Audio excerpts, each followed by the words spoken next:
มาละประตูคนมาละ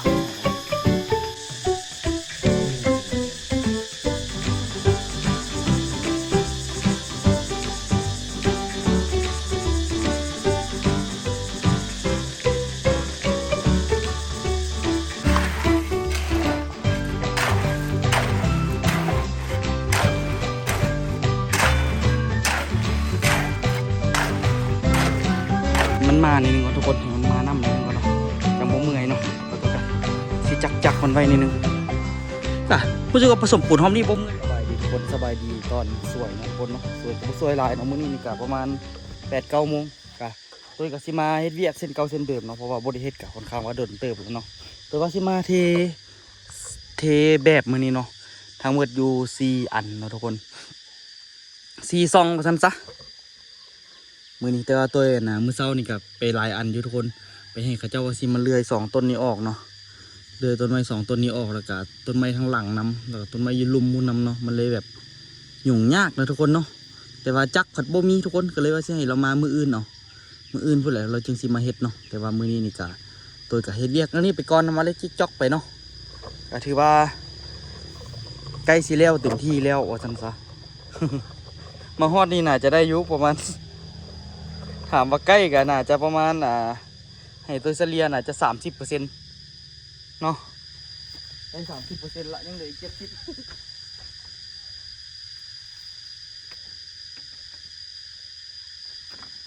ตอนนี้นี่ก็มาลุยเวียกหนูต่อเนาะ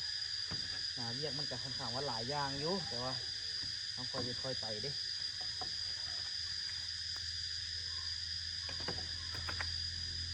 ฝุ่นบ้านเฮาค่อยลิ้นค่อยกินเนาะ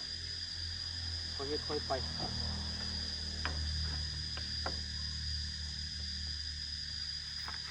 เดี๋ยวสิหาอย่างอัดก่อนแล้วก็พอสิผสมปูนแล้วก็สิเทเลยเดี๋ยวสิทักหาต้นตาลก่อนคันว่าต้นตาลพักผ่อนแล้วเราก็ให้มาสวยเนาะมาแล้วฮะพอหาก็ลงมาเมื่อกี้นี่มาละปลาคักแท้คักว่ะ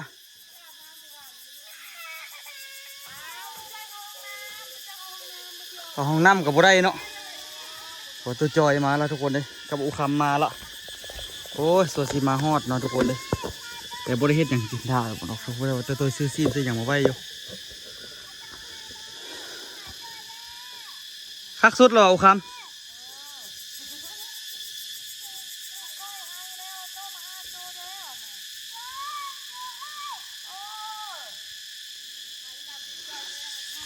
ให้ประตูเหรอโต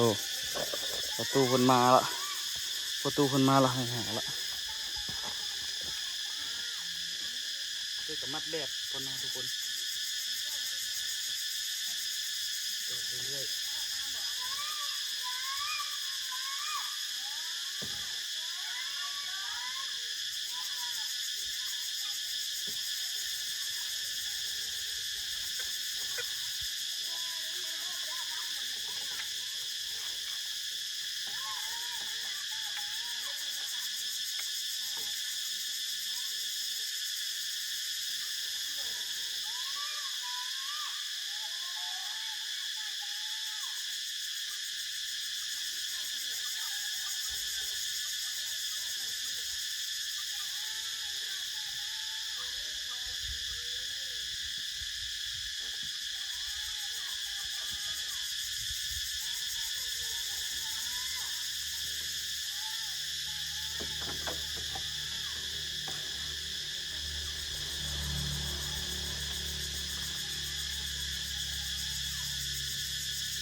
สั้นพุทเนาะเดี๋ยวไปตัดลวดมาอีกก่อน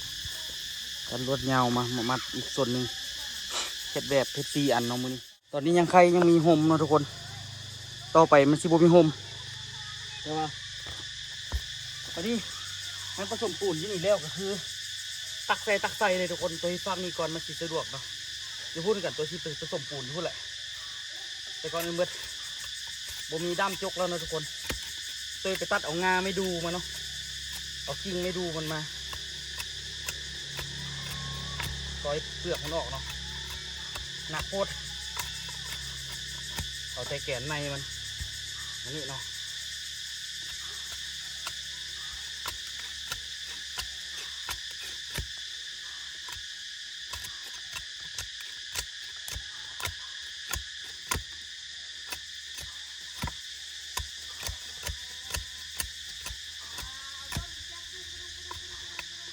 พ่อซอยพ่อออกได้ก็ออกได้คนเพราะว่ามันสิหนักเนาะหนักกว่าเฮ็ดเวียกเขาเมื่อย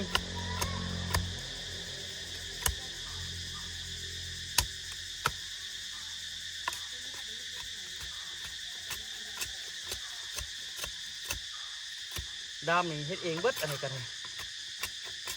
เลยบ่เป็นตาเอาเนาะ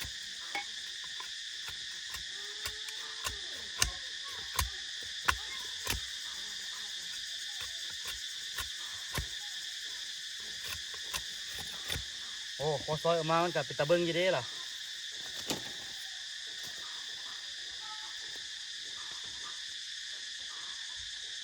ได้อยู่เห็นว่าก็ได้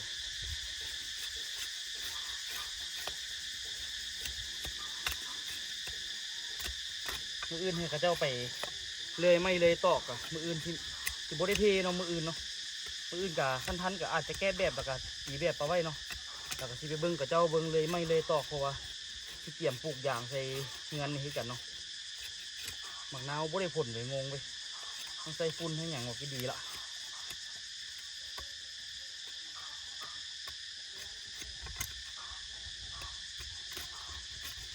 ปกติฝนมันกับพอออกละ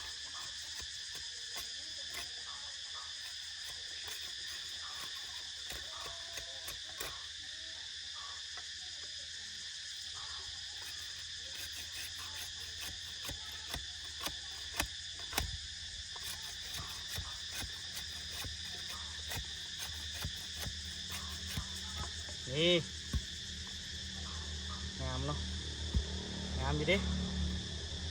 ก็เอาแบบพอดีพองามซอยมาตอนนี้ก็ว่านักกว่าใดแล้วเนาะเท่เราประมาณนี้เดี๋ยวมาเทียบพอดีสมัยนี้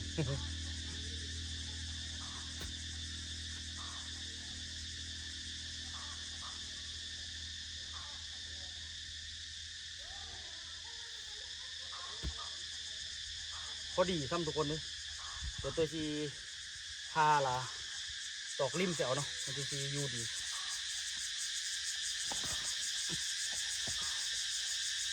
โอ้พอดีคักเด้อมีริมเก่ามันนี่อยู่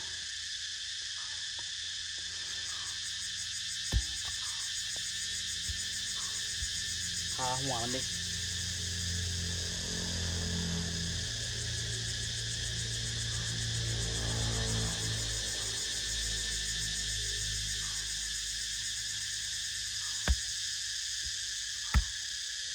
เดี๋ยวไปเอาก้อนปอนมาตอกดีกว่า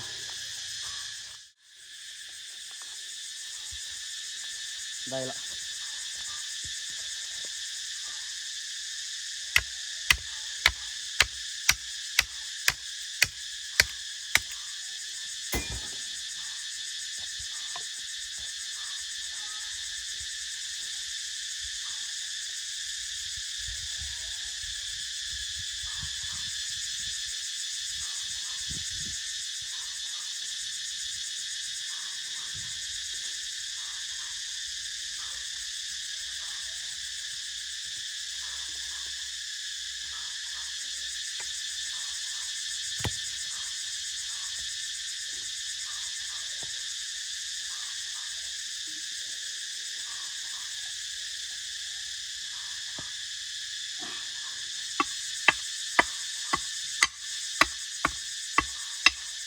วาย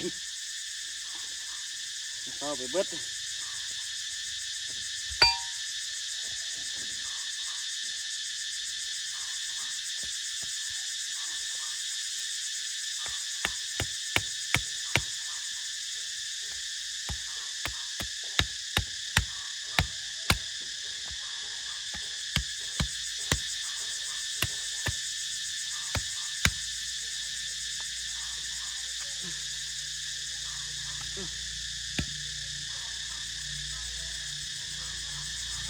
ก็คือไปตอกทุกคนเลยปวดอันนี้ก็จอบแต่ที่รุดอยู่นั่นแหละทุกคนเลย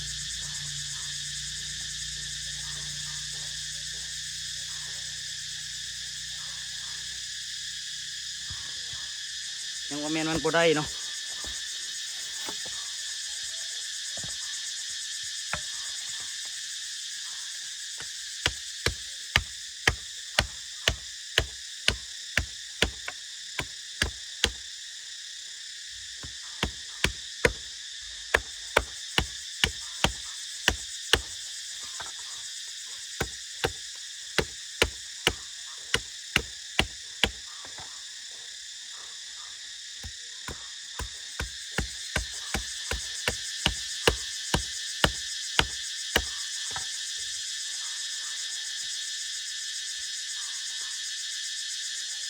เค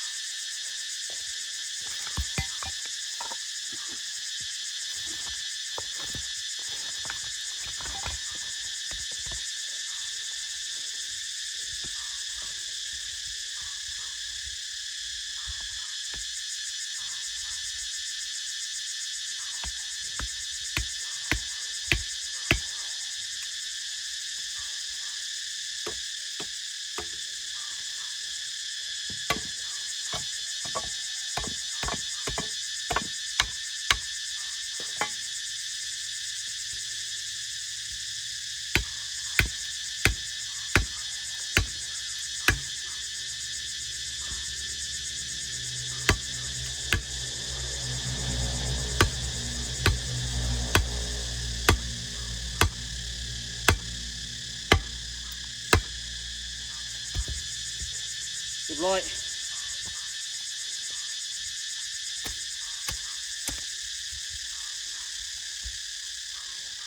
นี่เนาะพอใส่ได้เนาะพอได้ผสมปูน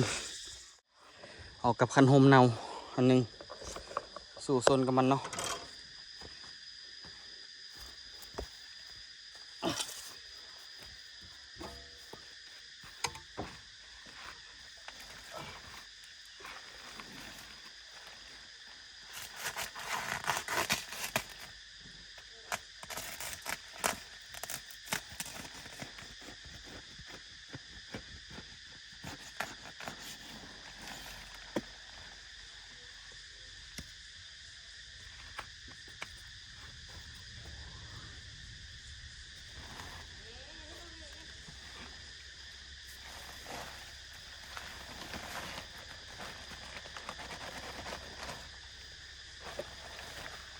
อันนี้ก็เอาไว้อัดงูเนาะ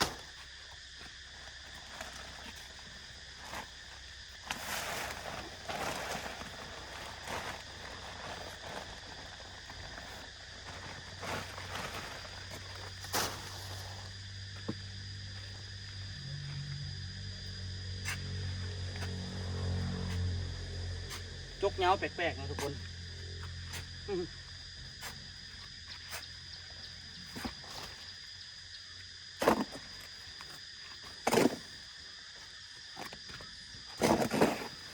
แต่ว่าเงาๆแบบนี้รู้สึกว่าบ่เมื่อยหิ้งมันน่าจะบ่เบิดแห้งหิ้ง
โอ้ยเมื่อย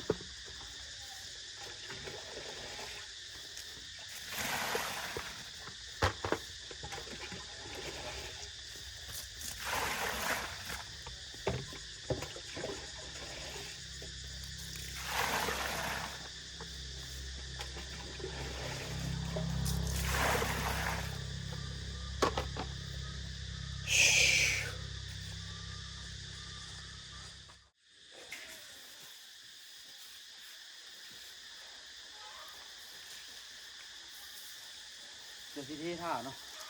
น่าจะประมาณสวยๆพวกแหละต้นตาลสวย เพิ่นไปขีดยางให้เพิ่นพักผ่อนนิดนึงก่อนเนาะบ่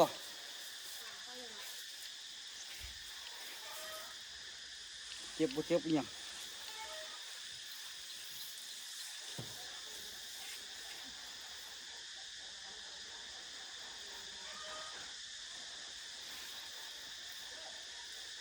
เดี๋ยวนำหดแบบเอาไว้ทุกคนให้มันซุ่มซื่นกระซุ่มกระสวยโอ้ยเดี๋ยวนะทุกคนถ่ายคลิปกระถ่ายเองให้อยากเฮ็ดเองอยากยุ่งนิดนึงเนาะ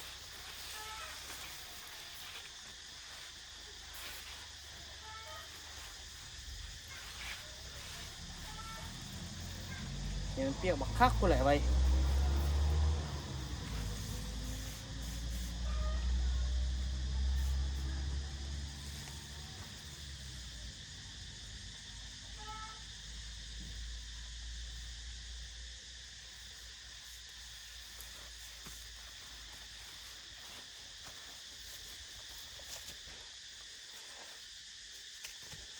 อยู่แถวนี้คือสิง่ายอยู่ทุกคนเพราะว่าอย่างติดเลยตักละใส่เลยเนาะบ่ต้องนี่ยาง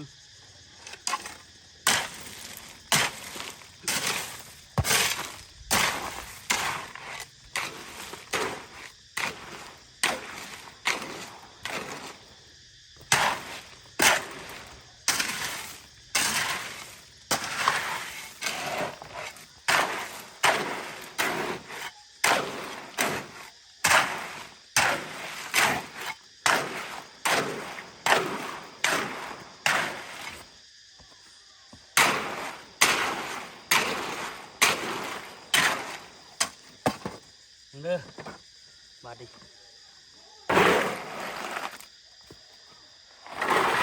เอ้ยสบายเลย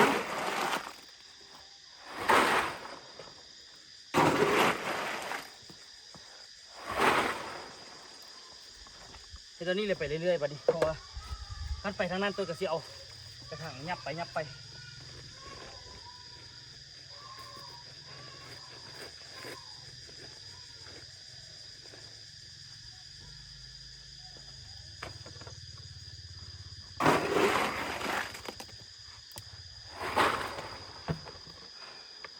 แป๊บเดียวก็แล้วเป็นอันนี้นะ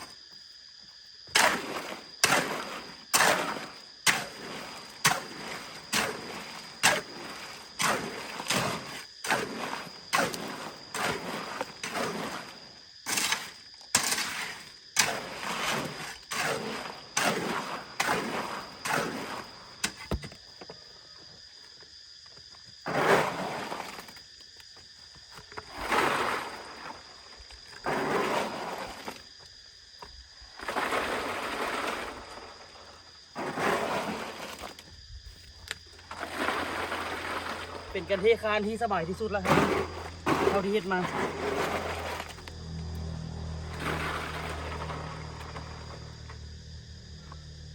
รอบนี้คือสิสบายกว่าหมู่ละ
เรียบร้อยนะทุกคนอันที่หนึ่ง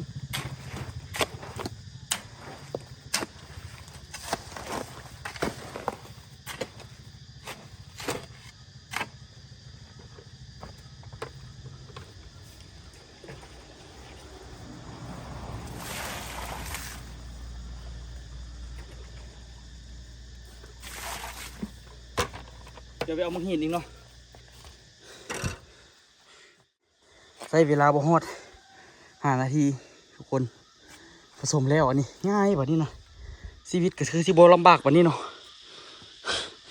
ชีวิตคือสิดีช่วงนี้อยากได้ไปเอามักหินอะไรแบบนี้เท4-5 คานกับมาโลดแบบนี้นะสบายเนาะบ่ต้องอหย่างหลายเนาะทีนี้จบก็จบไปให้เสียบเหล็กไว้เนาะแต่ละอันเสียบเหล็กไว้เลยจึงโกงให้มัดเอาเฮ้ยเมื่อยพักผ่อนในนึงเดี๋ยวไปเอามักหินนะทุกคนเพราะว่าน้องเฮ็ดอันนี้นี่ตัวต้องพักผ่อนประมาณจัก2 อาทิตย์ยังไปต่อเป็นไงเอานั้นไฟวะเบิ่งดูสุดนี่ต่างเก่าอยู่อ่ะ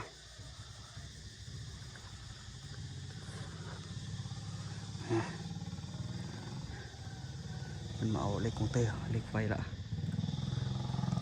เฮ็ดดีแล้วจะมีแหงไว้ทุกคนเลยแต่ว่าเบิ่งมืออื่นบางทีตัวสิไปเบิ่งกับเจ้าบักไม้เนาะแล้วก็อาจจะได้คุดคุมอย่างเนาะทุกคนมืออื่นเทอันนี้แล้ว4 อันแล้วก็ซิริโจอันนี้ตัวอาจจะไปคุดคุมอย่างต่อเนาะกับบ่แม่นต่อแต่คุมอย่างยังบ่ได้คุดจากคุมเด้อ เฮ็ดนี้แล้วสิไปคุดคุมเอาไว้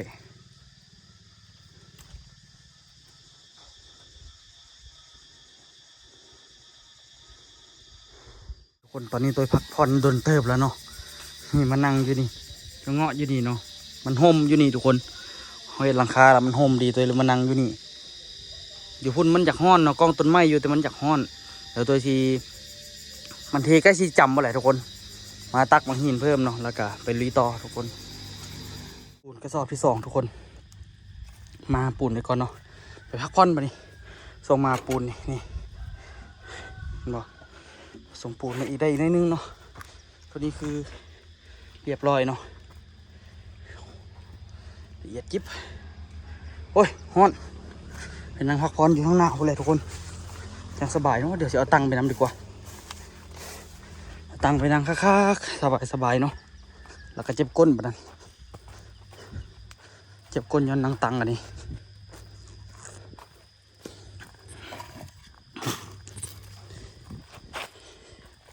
โอ้ย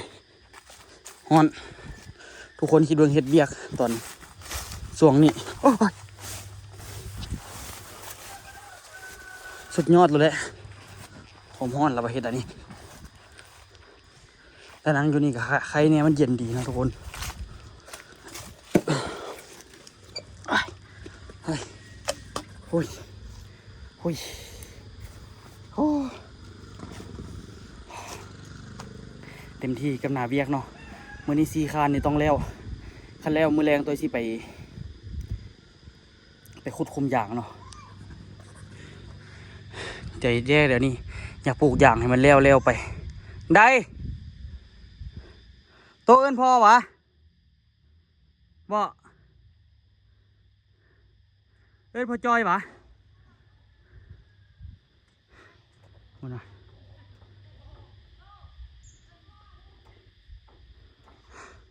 ทุกคนเนาะอันนี้นี่กาคานเขาได้2 คานปลายแล้วทุกคน2 คานครึ่งอะไรถือว่าไว้สมควรทุกคนเพราะว่ามันตักแล้วมันบ่ได้หิ้วนะทุกคนมันตักแล้วมันทอกมันละไว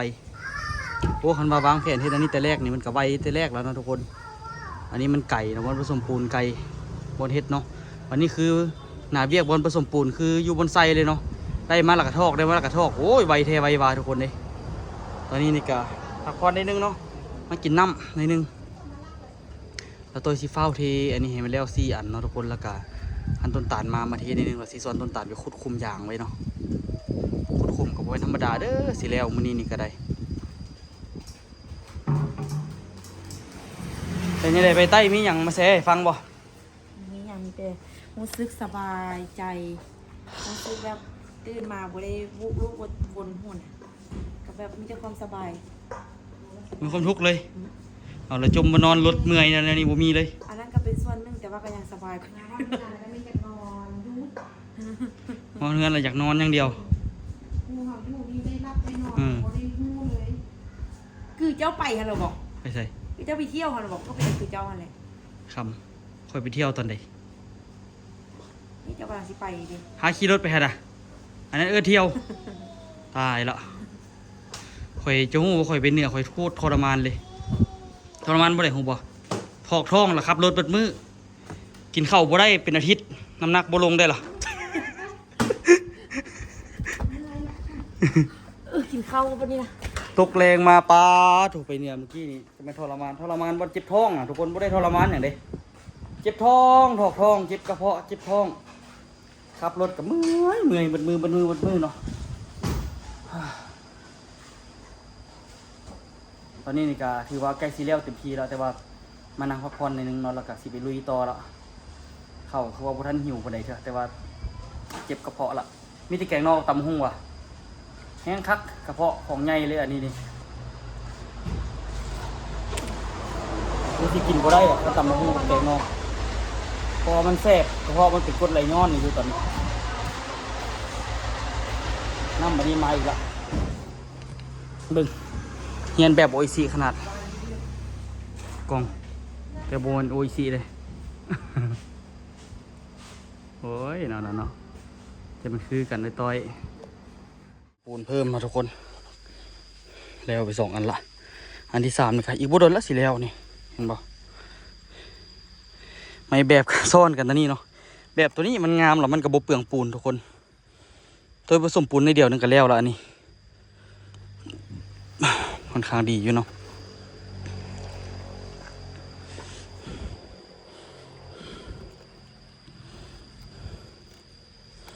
โอเคลุยต่อนะทุกคนนี่แหละชีวิตมันต้องสู้ผสมปูนเดี๋ยวให้มันมาในนึงก่อนทุกคนให้มันมาน้ำในนึงก่อนเนาะจังบ่เมื่อยเนาะแต่พอตัวกันสิจักมันไว้ในนึงก็รู้สึกว่าผสมปูนหอมนี่บ่เมื่อยเฮงก่อนทุกคนย้อนว่ามันคือตัวเว้าแหละมันบ่ได้ห้ามเนาะทุกคนมันบ่ได้ห้ามคือแต่ละเทื่อต้องได้ขนไปโอ้เมื่อยน้ำขนนี่ก็สมควรแล้วเนาะแต่สุดนี้นี่ตัวเฮ็ดคนเดียวเฮ้ยหากว่าซ้ำนี่นึงสิแล้วอันที่3ละปกติตัวเฮ็ดคนเดียวนี่เป็นมื้ออันนี้หากว่า1 โมง 2 โมงตัวแต่ว่าเราก็ไปกินข้าวไปพักผ่อนน้ำเนาะโอ้ลืมเอาน้ำมานำซ้ำสิได้ขึ้นไปเอาน้ำกินละวันนี้เป็นการเฮ็ดละแล้วไวเนาะทุกคนตัวเฮ็ดกับต้นตาลเนี่ยฮอดซอดแรงทั้งแล้ว 2-3 คานทุกคนคิดเบิ่งมื้อนี้ตัวเฮ็ด4 คานทุกคนตากาบ่ได้รู้สึกว่าสิเมื่อยเฮงอีกเนาะแต่เทื่อเฮ็ด3 คานคือเมื่อยแท้เมื่อยว่าทุกคนตัวสิเต็มจนอยากให้บางทีนะแต่มื้อนี้ตัวเฮ็ด4 คานทุกคนแต่ว่าปูนหมดทุกคนบ่เหลือจังหน่อยเลยเนาะนี่ปูนบ่เหลือจังหน่อยเลยปูนบ่พออีกหน่อยนึงเนาะแต่ว่าก็ยามาแหละมื้อหน้ามาจึงเอาปูนสดกับทรายโปะหน้ามันเอาเนาะแต่ว่ามื้อนี้ก็ถือว่าเสร็จสมบูรณ์เนาะทุกคน4 อันปัดที่โตพออีเมจริงขนาดเลยนี่เป็นน้ำมันนะเอากระถางอันนี้มาไว้ใกล้นี่แหละมันเลยบ่เมื่อยเฮงเนาะทุกคนเบิ่งเห็นบอกว่าบอลที่โบแล้วก็คือบอลนี่ทุกคนมื้อหน้าจึงเอาปูนสดมาผสมกับทรายโปะหน้ามันเอาเนาะใจแท้อยากทอดไม้ตัวนี้ออกแต่ว่ามันซ้ำนี่กับปูนบ่พออยู่แล้วเนาะคันถอดออกมันคือสิก็ได้อยู่ได้หรอแต่คันถอดออกมันคือสิโครงข้างในอีกเนาะอันนี้มันก็ยังปูนบ่พออยู่ละถอดออกเล็กก็ดีขึ้นกันเนาะโครงกับยามันเนาะมื้อหน้าจะแก้ไข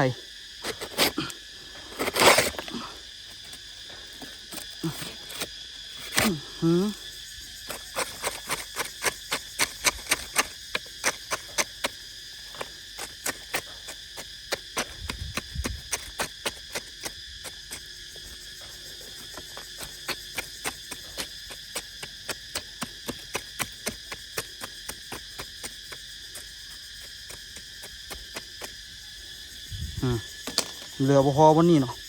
มื้อหน้ามาก็จึงเอามาโปะใส่ไม้ยังเหลืออีกประมาณซ้ำนี้แหละเนาะมื้อหน้ามาได้ปูนมาแล้วก็เปะใส่ถือว่าเต็มที่แล้วทุกคนแล้ว3 อันโว้ยลืมทอดอันนั้นเนาะลืมปิดน้ำมันดันจนพอรุด